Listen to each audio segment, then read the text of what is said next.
Over the last month, I lost just under 9 pounds of weight without counting calories, and I did it in a healthy and sustainable way for myself. And in this video, I'm gonna break down exactly how I did it and hopefully give you some helpful and practical, as well as realistic and sustainable tips so that you can use those to achieve your weight loss goals.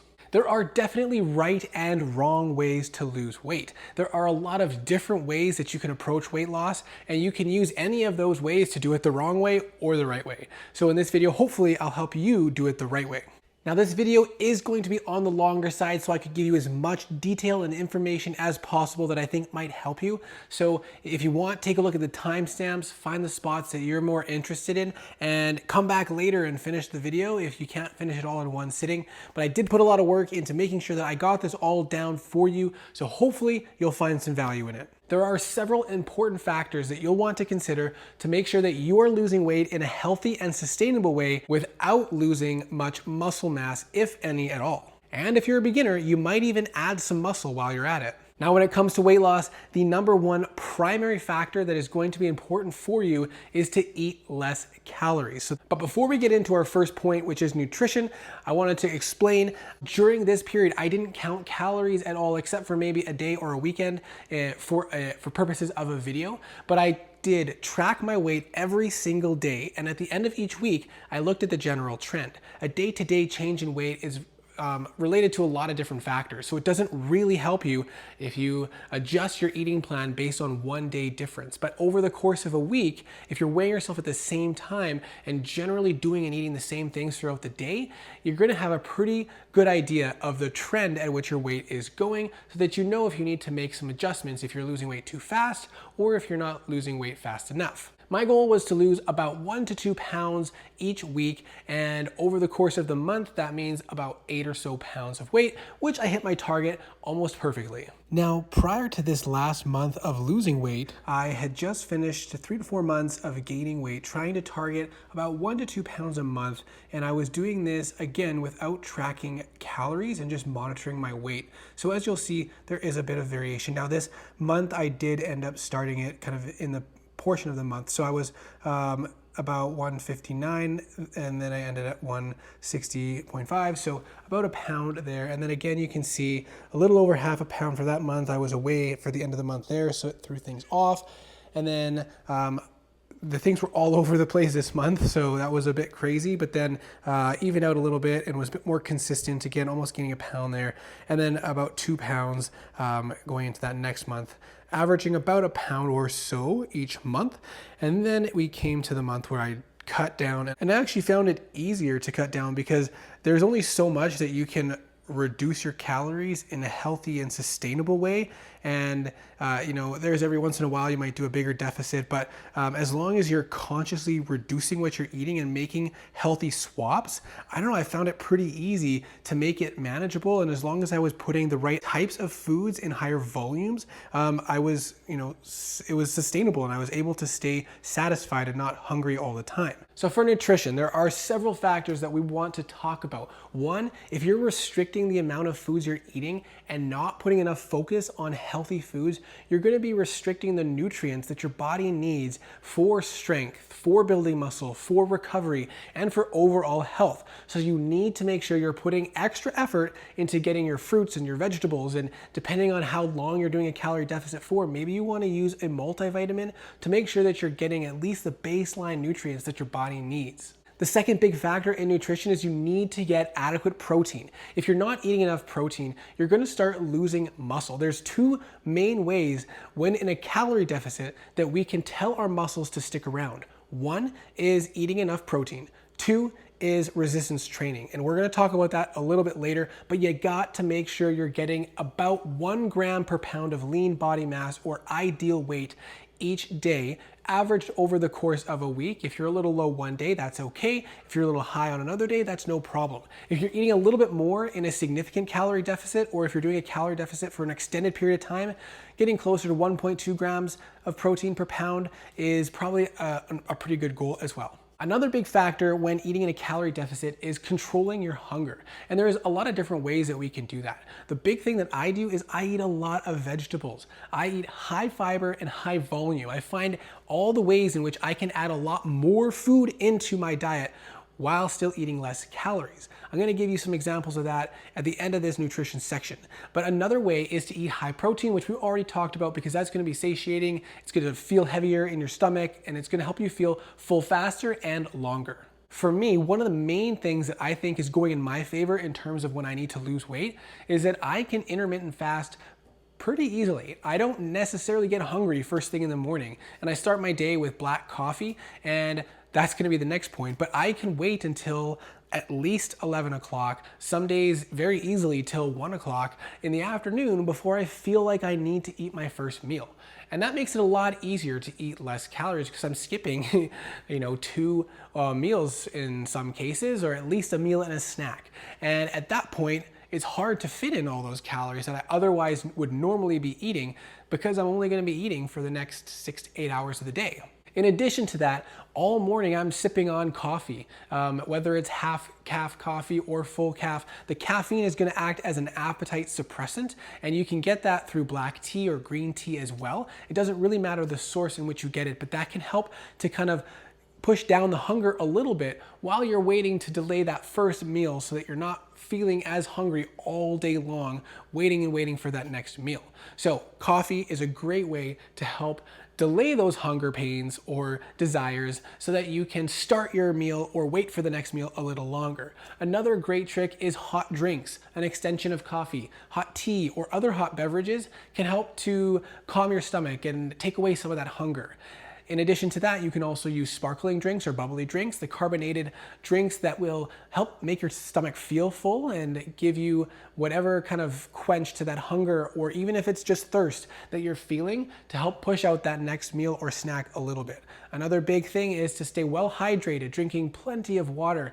One that's gonna help you feel full, but also when you're losing weight, especially when you're active, you gotta make sure you're staying hydrated to keep the muscles healthy. So some practical tips for how to eat and structure your meals. Well, for me, breakfast, I'm gonna usually do something with eggs, and when I'm cutting down, I'll use egg whites. I'll use mostly egg whites, maybe a cup or even more of egg whites, and throw in 1 or 2 whole eggs, usually fried over easy so that I can put it on top of whatever my dish is and let the yolk kind of run over like a sauce so I don't feel like I need to add extra calories on there as a sauce. I'll usually have some form of lean meat in that as well, and lots of vegetables, whether it be some spinach, a mix of different vegetables that I prepped before, which is another thing, meal prep. Meal prep can be extremely helpful so that you have convenient access to healthy low-calorie foods that you've prepared in advance. One big thing I started doing during that month actually was cutting up a variety of vegetables, zucchini, mushroom, peppers, beans, and corn from a can. Whatever I had really available, I would just chop up 4 or 5 different vegetables into a big bowl, and then I'd fry it up, stir fry, variety of different seasonings, and then I'd have that in the fridge as an easy access base of high volume, high fiber, healthy foods that are very low calorie. I'm actually gonna make a video of how I make that like veggie prep, but it's so versatile. You can add it to a burrito, you can add it to scrambled eggs, you can add it with sauce on top of pasta, you can add it to pretty much anything. You can just add some meat to it and throw it on top of rice, and there you go, it's a stir fry dish. There's so many different things you can do. It tastes great if you season it right, and it's just so versatile and so convenient. And it really made it a lot easier for me and my wife, who's also trying to lose weight. When you're in a calorie deficit and you're trying to cut down the calories that you're eating, a simple protein shake with water can be a great snack to have to just kind of suppress the hunger a little bit longer and get you to your next meal. Very low calorie, essentially just protein if you're mixing it with water, and that can be a great way to add a snack in that's not gonna, destroy your calorie count for the day. And again, I think the biggest things that help me do this without counting calories is to find the very low calorie, high volume things that I could just add in until I was full. I would snack on fruits and vegetables, carrots. We'd get these massive carrots. They're like this big. I would just snack on one of those. It would take like 10 minutes to eat because it was so big, and then it would actually make me full because it's just a lot of volume and very little calories in there. Another great option is Greek yogurt mixed with some berries. Very high protein, a great snack. You can have a good amount of volume. It fills you up and you're not going to be breaking the bank on the calories. All right, that's it for nutrition. That was the biggest and longest section of the video. If you're enjoying it so far, if you've learned some helpful tips, please hit that like button to support me, help me out. Consider subscribing or check out some other videos if this is your first one. Go see if my channel interests you. I would really appreciate you dropping a comment as well. The biggest thing I want out of this is to interact with people. And if you can comment below, share your thoughts, give me some feedback, ask me a question, give me your experience so that we can interact a little bit in the comments. I'd greatly appreciate that. But let's move on now to the second section of the video, which is going to be weight training. You're not going to be able to continue hitting PR after PR after PR and pushing the weights higher and higher while you're in a calorie deficit. You're going to burn out, you're going to overtrain, you're going to hurt yourself. You're just not going to have the energy or strength because you're eating in a calorie deficit. You're likely not getting as many carbohydrates in, and so you're just not going to be able to do it. So what do we do? Well, the good news is that it's pretty easy not to lose muscle. As long as you're working out with at least a third or a quarter of the volume and intensity that you otherwise would have been, you're gonna maintain your muscle. So that's the good news. But if you're a beginner in early stages, you might actually be able to build muscle. The important thing is not to push yourself too hard. Listen to your body and adjust if you need to. It might be easier to switch your program to do more full body workouts so that you're hitting each muscle more frequently, but with less volume and intensity so that you can get through the workouts. It might be helpful if you prefer just doing a 15 to 20 minute workout each day or 5 to 6 days a week so that you're just doing short stints to not burn your energy too hard. And if there's weeks where you're just not feeling it, you can really cut down the volume. 1 week with low volume or not even exercising at all is not gonna make you waste away as long as you get back into it and keep pushing. But the important thing is you don't wanna hurt yourself and end up having to take a month or 2 months off because you can't work out at all. So sometimes what I will do when I'm low energy or I'm not feeling good or I just don't have it in me to do a full workout is I will do 3 main exercises. I'll do my pull-ups, whether it's overhand grip or underhand grip. Sometimes I'll mix it up. And if I do 3 or 4 sets of that, and then move on to incline bench press and just do 3 or 4 sets of that. Again, lower intensity, not as heavy weight, not pushing as hard, but making sure I'm still getting a good stimulus. Sometimes I'll add in some push-ups after that if I don't want to do as many sets of the incline bench press. But then I'm hitting the 2 main upper body movements that are needed. In the pull-ups, you're gonna get biceps, some rear delts, and of course your back. In the incline bench press, you're gonna hit the whole chest, you're gonna hit triceps and anterior delts. If you wanna throw in some side delt lateral raises, you can do that. But again, if you're not gonna do that for 1 week, it's not a big deal. And then the last movement that you wanna try to do is some form of squat, whether it be dumbbell squats or if you have machines, do some squats. Again, lighter weight, do a little bit higher reps, not as high intensity. You don't have to hit failure every time. I recommend not hitting failure most times when you're in a significant calorie deficit for an extended period of time.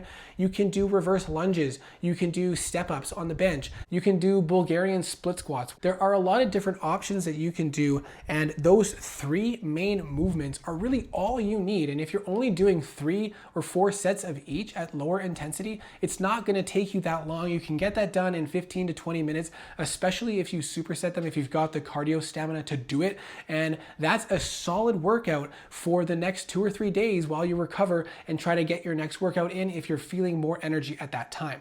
And then if you can continue doing some form of cardio that is going to help overall help you burn more calories throughout the day, help you stay active and feeling good, you want to do something that's very sustainable. Again, you don't want to overdo it. You don't want to injure yourself. You don't want to go out there and bust your butt and then feel starving after if you're someone who responds to exercise like that. But again, you don't want to put yourself into such a high stress situation when you're already stressing your body with low calories.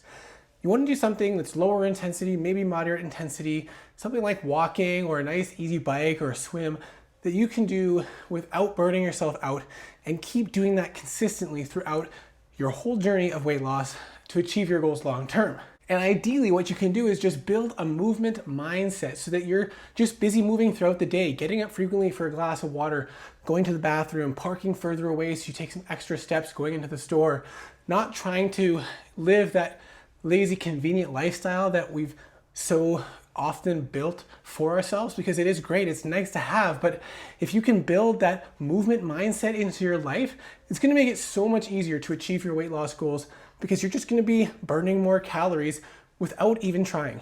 And last but not least, you need to make sure you're getting adequate rest and recovery. And of course, sleep is the main factor in terms of rest and recovery. You want to make sure you're getting adequate sleep, because again, when you're putting your body into a high stress state, eating less calories and still exercising and pushing yourself, you really want to make sure you're resting and recovering so you don't burn out and fall short of your goals. High stress on your body is also going to increase cortisol. It's going to make it harder to lose weight.